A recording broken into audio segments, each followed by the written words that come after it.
Assalamualaikum warahmatullahi wabarakatuh. Selamat malam kepada Ibu dosen, pengampu mata kuliah Bahasa Indonesia, yang terhormat Ibu Arlis Meriani, MPD.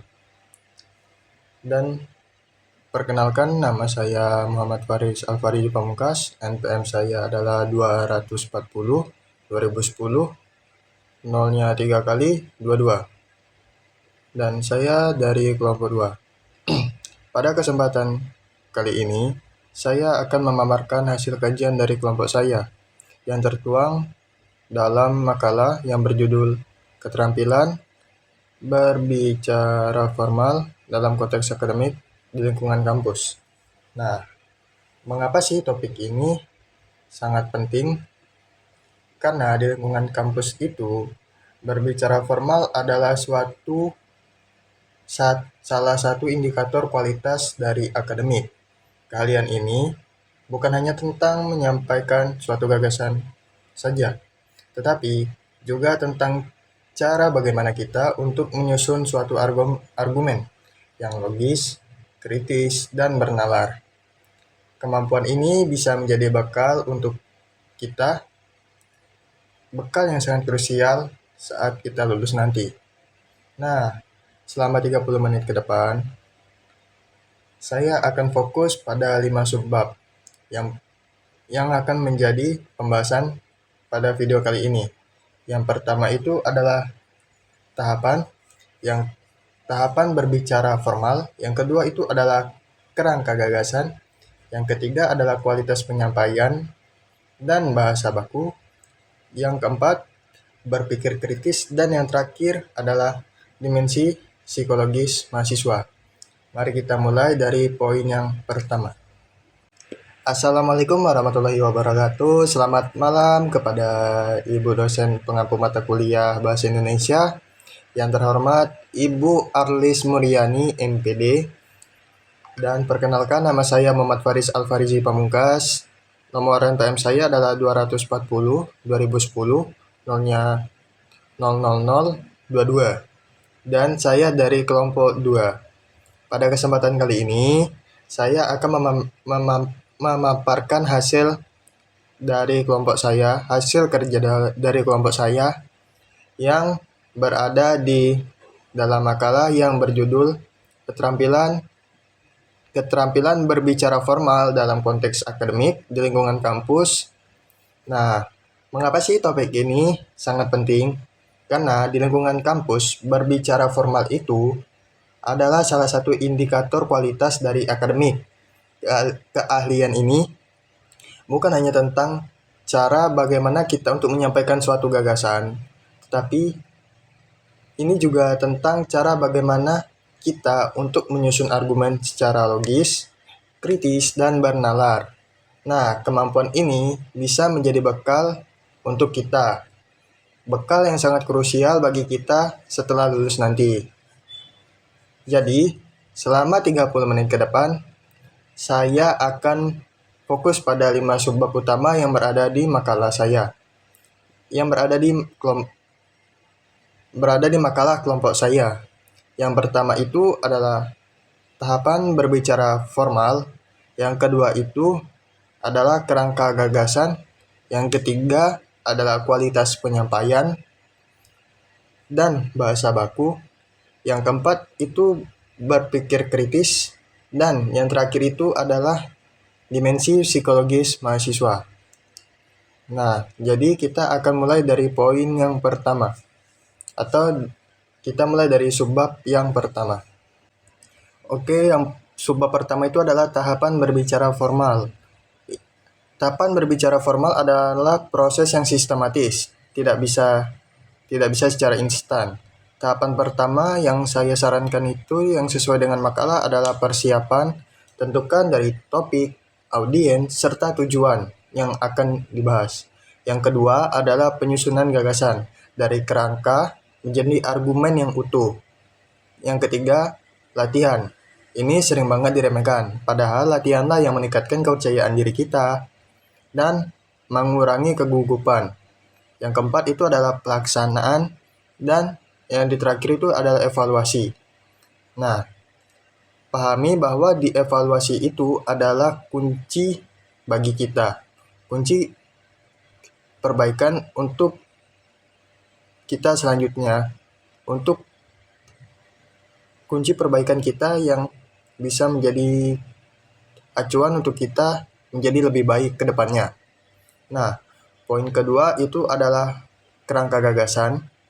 Sama seperti menulis makalah, bicara formal itu juga butuh struktur, seperti pendahuluan, tujuan. Nah, pendahuluan itu haruslah yang menarik, dan tujuan. Isi adalah tempat kita memaparkan argumen dengan dukungan suatu data, fakta, ataupun yang lain-lain. Pastikan urutannya itu logis, tidak terlompat-lompat. Terakhir, penutup. Bukan sekedar sekian dan terima kasih, tapi berisi penegasan kembali. Penegasan kembali seperti kesimpulan. Kerangka ini memastikan penyampaian Anda secara kohesif dan runtut. Nah, berbicara formal itu identik dengan bahasa Indonesia yang baku. Temuan kami yang berada di makalah itu menunjukkan bahwa kesalahan dalam tata bahasa dan pilihan kata ataupun diksi itu memiliki dampak yang sangat besar. Bahkan 78,3% responden menyatakan hal itu sebagai menjadi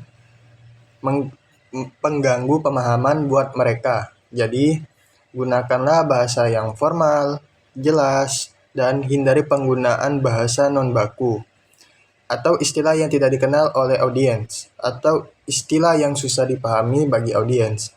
Selain bahasa, perhatikan aspek-aspek yang nonverbal,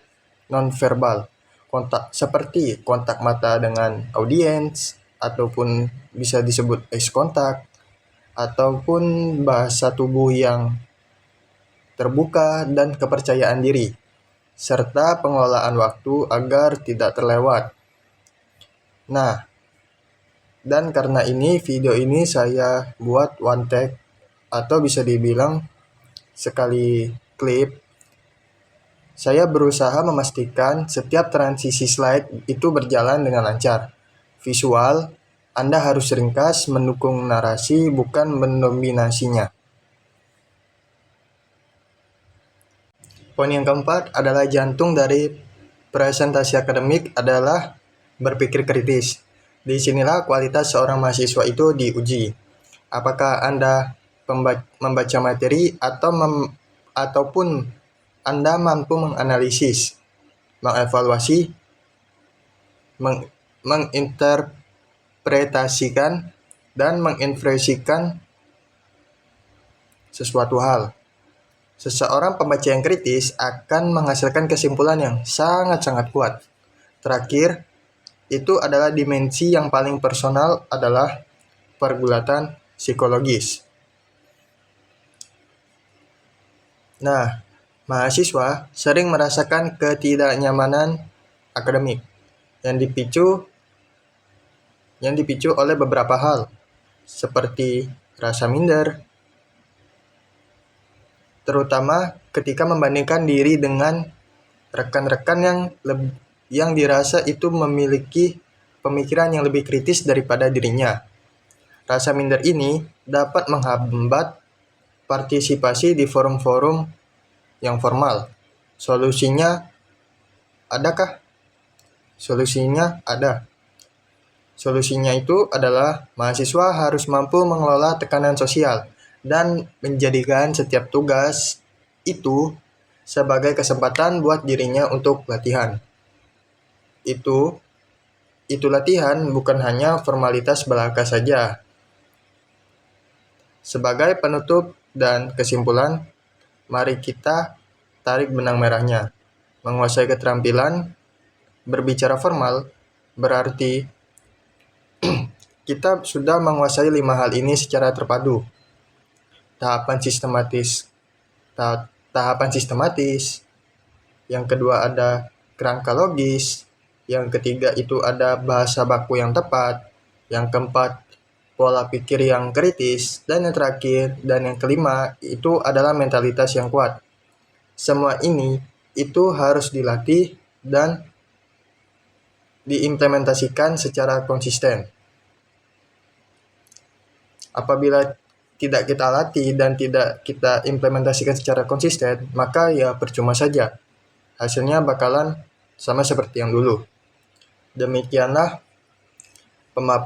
pembuatan video menjelaskan makalah dari kelompok saya. Mohon maaf jika ada kekurangan dalam penyampaian, kritik dan saran saya harapkan dari Ibu dosen, Ibu Arlis Muryani, saran yang dapat membangun saya dalam diri saya, sangat saya harapkan untuk kebaikan saya kelak di masa depan. Saya harap video ini dapat memberikan manfaat dan motivasi untuk terus meningkatkan kompetensi berbicara formal baik saya ataupun yang lain. Akhir kata, saya akhiri, wabillahi taufik wal hidayah. Wassalamualaikum warahmatullahi wabarakatuh.